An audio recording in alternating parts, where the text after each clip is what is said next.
साबिक वफाकी वजीर और पीपलزپارٹی के रहनुमा नवीद ने कहा है कि मईशत में ज़राअत का हिस्सा वक्त के साथ कम होता जा रहा है। ज़राअत पर टैक्स रेट ऐसा होना चाहिए कि लोग आसानी से दे सके। हैदराबाद में काश्तकार रहनुमाओं के इजलास के बाद ऐवान ज़राअत में मीडिया से गुफ्तगू करते हुए नवीद का कहना था कि ज़राअत के शोबे से ताल्लुक रखने वालों के जो मसाइल हैं आज के इजलास में इन पर बहस हुई है। ज़राअत का मईशत में हिस्सा वक्त के साथ कम हो रहा है। पॉलिसियों की वजह से ज़राअत की फोकियत कम होती जा रही है। फर्टिलाइज़र पॉलिसी को तरजीहात देने की ज़रूरत है। इस वक्त हमारे पास फॉरेन एक्सचेंज नहीं है। कपास की काश्त में अब तक किसी बड़ी कंपनी से कोई मुआहदा नहीं किया। हमें वाटर मैनेजमेंट पर सरमायाकारी करने की ज़रूरत है। माजी में भी हुकूमतों ने प्रो एग्रीकल्चर पॉलिसी नहीं बनाई तो लॉन्ग टर्म नताइज नहीं मिले। बाहर के मुल्कों से इन्वेस्टमेंट चाहिए, इसके लिए लॉन्ग टर्म प्लान भी देना होगा। उनका कहना था कि एग्रीकल्चर टैक्स देना चाहिए। टैक्स रेट ऐसा होना चाहिए कि लोग दे सके। बाहर से गंदम कितने टाइम तक मंगवाई जा सकती है? सवाल यह है कि गंदम पर कब तक सब्सिडी देते रहेंगे? ज़रूरत है कि फार्म्स को गंदम की ऐसी रकम दे कि वो कोई और फसल न लगाए।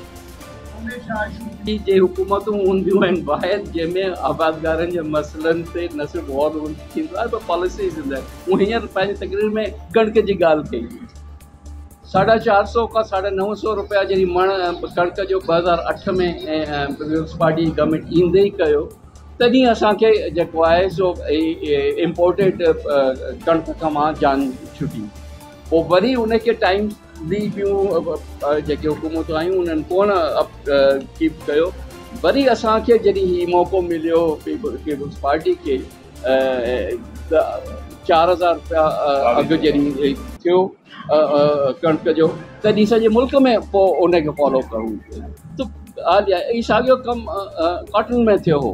जॾहिं मोहतरमा शहीद जी हुकूमत हुई उन खां अॻु में कॉटन प्राइसिस सप्रेस्ड हूंदी हुयूं ऐं जेको टेक्सटाइल मिल वारा हूंदा सो रॉ कॉटन खणी या उन जी धाॻो ठाहे ऐं सॼो प्रीमियम पाण खणी वेंदा। इहे हेॾियूं वॾियूं इंडस्ट्री जेके ठहियूं उहे छा हुयूं? Spinning mill. स्पिनिंग छा आहे?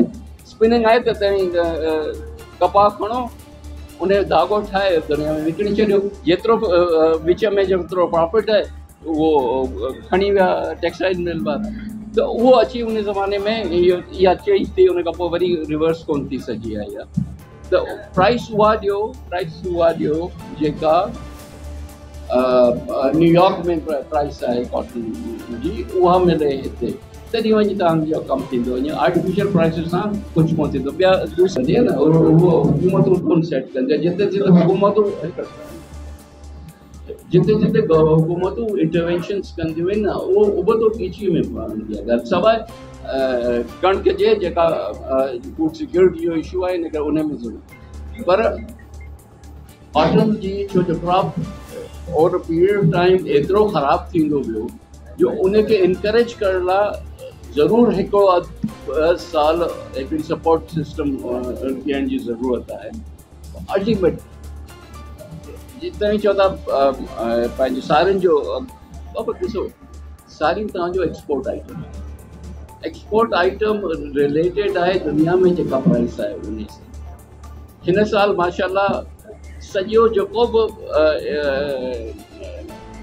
हस्किंग मिल्स वारनि जूं जेतिरियूं बि कोशिशूं हुयूं उन बावजूदि उहे सभु कटौतियूं शटियूं थी करे बि हिन साल तव्हांखे बहितर क़ीमत मिली आहे पोएं साल जे मुक़ाबले में ऐं उन्हनि कंपनी में। सो इन में असीं कलेक्टिवली कोशिशि पिया कंदासीं त इहे जेके नंढियूं नंढियूं ॻाल्हियूं उनखे हाईलाइट करे ॾींदासीं।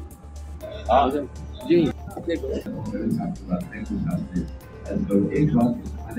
बात सारी यूनियन जितनी भी उनकी आपस में ऑर्गेनाइजेशन है सब मिलकर काम करेंगे।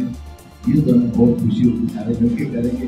प्रेशर होगा और सिटी गवर्नमेंट है गवर्नमेंट है जितना प्रेशर डाल सकते डालेंगे तो हो सकता है कि मसला हल हो जाए। आप उसे थोड़ा जब पार्लियामेंट आएगी इसको आगे करेंगे। Thank U.